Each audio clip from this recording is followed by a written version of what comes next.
नमस्कार व्यूअर्स, आप सभी का बहुत बहुत स्वागत है राष्ट्रीय कदम न्यूज पर। इस समय हम आपको पंचकुला बरवाड़ा दुर्गा शक्ति संकट मोचन दरबार से सीधी लाइव तस्वीरें दिखा रहे हैं। आज हमारे बीच एक खास मेहमान पहुंचे हैं।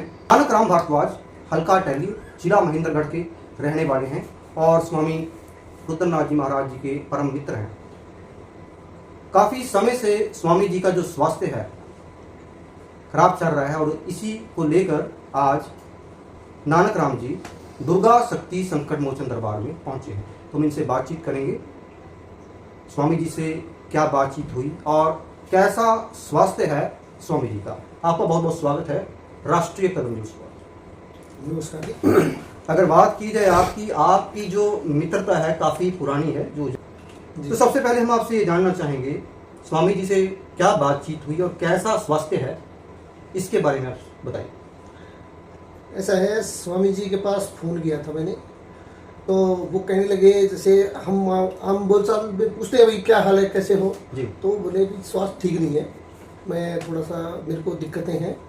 तो उन्होंने जैसे बताया कि लीवर में इन्फेक्शन वगैरह बताया, पथरी वगैरह बताई। तो उन्होंने इच्छा बताई कि जैसे आने के लिए वो हुआ, तो जैसे आग्रह किया, मैं आ गया उनके पास। तो जैसे अब आकर के मिला हूँ मैं, तो अब संतुष्ट हूँ कि अब धीरे धीरे ठीक है, जल्दी से जल्दी ठीक होने ही चाहिए। इस तरीके के जो व्यक्तित्व होते हैं जो समाज और धर्म के लिए जो कार्य निरंतर करते रहते हैं, ऐसे व्यक्तियों को तो चुस्त दुरुस्त रहना ही चाहिए। हम उस परमात्मा से यही कहते हैं कि जो उनके जीवन में उतार चढ़ाव आ रहा है, जो स्वास्थ्य से संबंधित, वो जल्दी से जल्दी ठीक हो और वो फिर अपने मार्ग पर प्रशस्त हो जी। तो आपकी मित्रता के बारे में भी कुछ जानकारी हम चाहेंगे, क्योंकि आज आपसे मुलाकात हुई है और जो पहली हमारी मुलाकात हुई थी वो उत्तराखंड में हुई थी, लेकिन उस समय तक आपकी जो मित्रता के बारे में इतनी जानकारी मेरे पास थी मौजूद नहीं थी।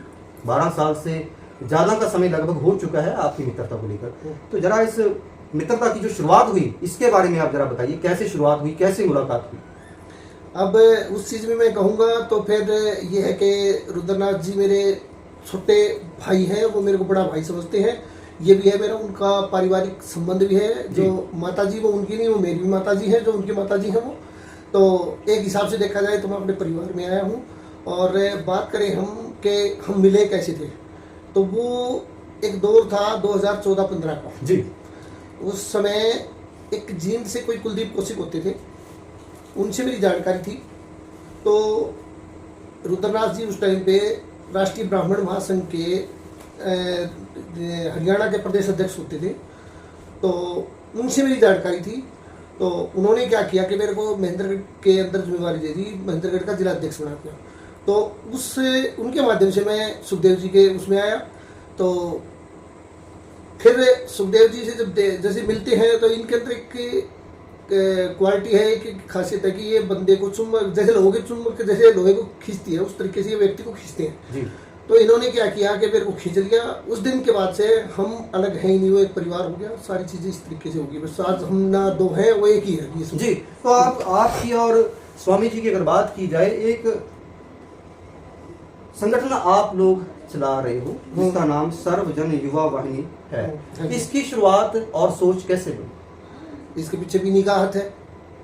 जिस भी तरीके से हम गए, किसी की बुराई नहीं करेंगे हम, कि जिस दौर से हम गुजरे थे, जिस तरीके से इनका व्यक्तित्व इतना तगड़ा था कि वो जिस संगठन में ये रह रहे थे, ठीक है, अब उसका नाम भी मैं पूर्वोत्तर ले चुका वैसे तो, पर वो इनको वो अवसर ही ना दे पाए जो जिसकी ये हकदार थे, जिस क्वालिटी के, वो उस चीज़ को ले ही नहीं रहे थे, ना वो उनको लेना आया।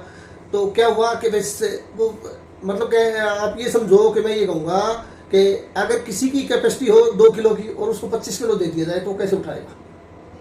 तो इनका ये हुआ कि इनके अंदर क्षमता ज़्यादा थी, अब वो अपनी क्षमता कम आंक रहे थे। जो उसकी मैनेजमेंट वाले थे, या ये कहते हैं कि जो शीर्ष नेतृत्व था उस संगठन का, तो इसको इतनी तवज्जो मिली नहीं उस चीज़ में। तो वो इसका विरोध करने लग गए। तो टीम तो जो हरियाणा में खड़ी थी वो सुखदेव भाई की खड़ी थी सारी, ठीक है। तो हम सब ने मिल करके संयुक्त रूप से 5, 10, 20 जो भी व्यक्ति थे, उन्होंने सबने एक ही फैसला लिया, हमने एक साथ रिजाइन दिया था। और आज भी वही बात है, वो संगठन ऐसे ही चल रहा है, बैसाखियों पे है। नहीं, इस संगठन के लिए सोच तो फिर बाद में आया ना, फिर वो जब एक बार जब वो चीज आ गई, निकल के आ गया, हम सारे साथी, तो जो संगठन में रहता है वो संगठन में रहेगा भाई। जो संगठन में रहा वो छोड़ के आगे एक आवाज़ करी हमने, एक आवाज़ के साथ हम बाहर आ गए सारे।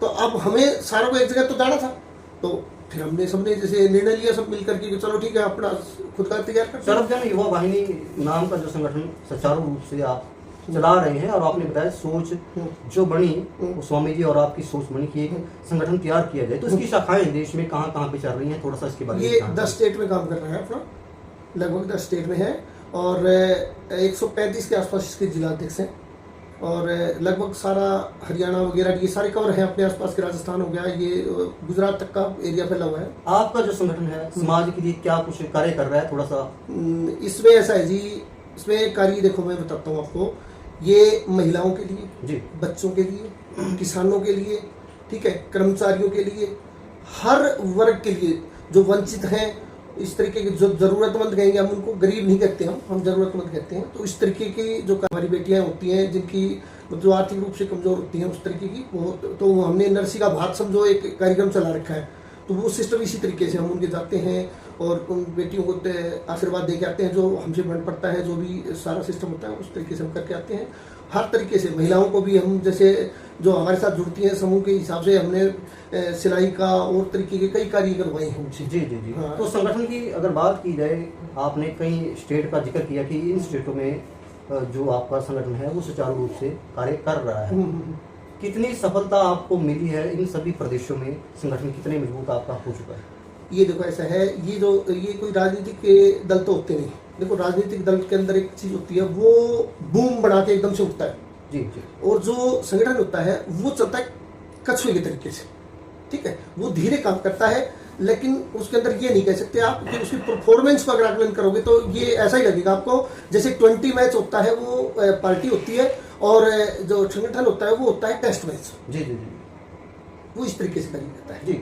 तो आप बाकी मैं संतुष्ट हूँ उस चीज से कि धीरे धीरे करके बढ़ने लग रहा है। इस संगठन का उद्देश्य क्या है समाज के लिए, किस तरह का आप समाज देखना चाहते हो कि जितने भी धार्मिक आप सामाजिक कार्य आप कर रहे हो कि समाज को मजबूत करना, और उद्देश्य कहाँ तक है, किस तरह से आगे आप? हमने शुरुआत जो की थी इसकी, तो राम राज्य की स्थापना से शुरुआत थी। वो स्लोगन भी सुखदेव भाई का दिया हुआ ही है, रुद्रनाथ जी बोलते हो जिनको, मैं मेरा छोटा भाई है तो मैं उनका नाम दे रहा हूँ। हो सकता है दरबार वाले ये सोचते होंगे कि किस तरीके से हो रहा है, बाकी ये मेरा भाई है, सच्चाई है, वो मेरी माता जी हैं।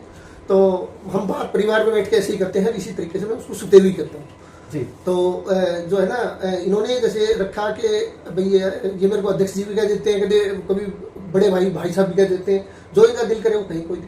तो इन्होंने ये कहा कि ऐसा है, इस तरीके का करेंगे कि हम समाज के अंदर जो आजकल ये है, जैसे संस्कारहीन हो गए हैं बच्चे, माँ बाप की सुनते नहीं हैं, बड़े बड़े कर्मकांड करके जैसे इधर उधर हो जाते हैं बच्चे, ठीक है, तो उस चीज़ का इसको हम समाज को सुधार के चलेंगे, ये ऐसा स्थापित करेंगे कि समाज में जितने ज़्यादा से ज़्यादा संस्कार आ सके तो वो लेके आएंगे।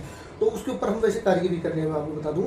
तो उसके लिए क्या कर रहे हैं हम कि इतवार के दिन एक जैसे संस्कृत के जो टीचर शास्त्री वगैरह होते हैं उनका एक गुरुकुल के तरीके का सिस्टम चला रहे हैं। वो उनको ये कह लो कि जैसे ट्यूशन में बच्चा जाता है उसी तरीके से वो बच्चे पढ़ते हैं जी, वो सीखते हैं संस्कृत। रुद्रनाथ जी की अगर बात की जाए, जो संगठन आप चला रहे हैं, क्या भूमिका, किस तरह की भूमिका वो निभा रहे हैं, इसके बारे में थोड़ा सा।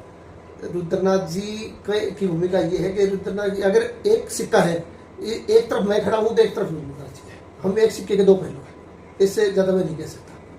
यानी कि रुद्रनाथ की अगर बात की जाए और आपकी बात की जाए, हाँ। इस संगठन को मैं ये कह रहा हूँ एक सिक्का, यानी कि संगठन एक सिक्का है, तो एक तरफ मैं दिखूंगा तो एक तरफ रुद्रनाथ जी। आपके संगठन के जो कार्य करता है उनके लिए कोई मैसेज, कोई संदेश आपकी तरफ से कि जो कार्य है वो तेजी से आगे बढ़े, इसका भी एक मैसेज दीजिए कि उनको एक तरह से एक एक्टिव मैसेज आपकी तरफ से जाए। ये ऐसा है जी, मैं समय समय पर वैसे तो जैसे बातचीत सबसे करता ही रहता हूँ, तो उनसे जो आप कहना जैसे बता रहे हो ना कि भी उनको बताओ, तो भाई जितने भी साथी हैं सारे साथियों से ये कहूँगा जो भी मेरी बात सुन पाए, जो सुन रहे होंगे, मुझे मैं ये कहूँगा कि भाई अपना पुरजोर तरीके से आप दे तो रहे हो 100%, बाकी और भी इसमें एफर्ट्स लगाओ, जितनी गति से आगे बढ़ सकते हो तो बढ़ो जी। तो आखिर में आपके परम मित्र जिनसे आज आपकी मुलाकात हुई, बातचीत हुई, स्वास्थ्य की आपने जानकारी दी, स्वामी रुद्रनाथ जी महाराज जी के लिए, उनके स्वास्थ्य को लेकर वो जल्द से जल्द स्वस्थ हों, आप कुछ अपनी तरफ से 2 शब्द और बोलना चाहेंगे कि जल्द से जल्द हम उनको? हाँ, मैं तो परमपिता परमात्मा से कहूँगा इस चीज़ के लिए कि भाई वो रुद्रनाथ जी को, अपने मेरे छोटे भाई को जल्दी से जल्दी स्वस्थ करें और वो अपने कार्य पर जो है पुनः फिर धर्म की स्थापना के लिए आगे आकर के अपना कार्य करें।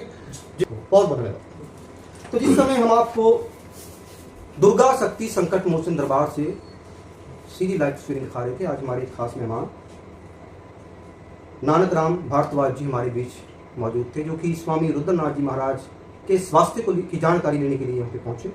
उन्होंने बताया कि कुछ समस्याएं स्वास्थ्य को लेकर स्वामी जी की बनी हुई हैं, लेकिन पहले से स्वास्थ्य में सुधार है।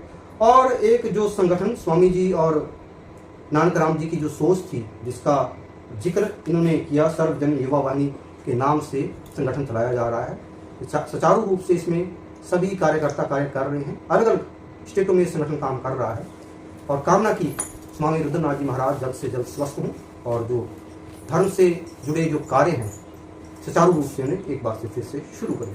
फिलहाल अभी के लिए इतना ही, आपसे फिर मुलाकात होगी किसी और मेहमान के साथ। तब तक के लिए नमस्कार, जय हिंद, वंदे मातरम, और देखते रहें राष्ट्रीय कदम न्यूज़।